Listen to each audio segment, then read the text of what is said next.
How to repair clamps for your drive-on frame machine for auto body work. People have clamps like these, and what happens is the nuts spin inside here and it gets all chewed, and no one wants to fix them in the shop, and everybody blames somebody else. Well, you want them to look like that. Well, this is what happens.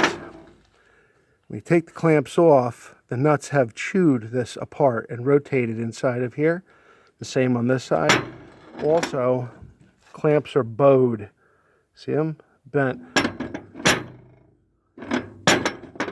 These add structure in this direction, but nothing this way. And that's why you get the bow.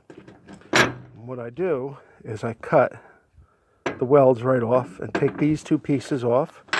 So like that, they get chopped off, and then I take the clamp and I heat it up with a torch and hammer it back flat again. So this way, it's nice and straight. Then, where this was all chewed out, take a MIG welder and put a bead right around it on both sides. And you can see I've gone over a little bit, but it's not that big of a deal, because what you do is you take a little Dremel, die grinder thing, and chomp it out.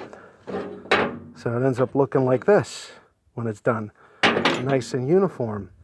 Well, you could weld pieces back onto this, but I got a better way. And what that is a leaf spring. Took a leaf spring off of an old truck. Took a plasma cutter and buzzed some holes in it and welded the grade 8 nuts on it. But it's got to be bowed like that. So when you mount them on here, see the yellow one, it's curved and it's spring steel. So this flat piece lays on there and lays right, the spring steel lays on that.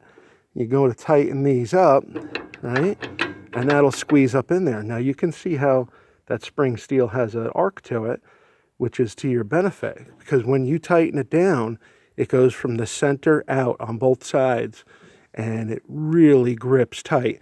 It won't loosen up or nothing when it's on the vehicle, and you get a nice uniform hold. A lot better than the alternative.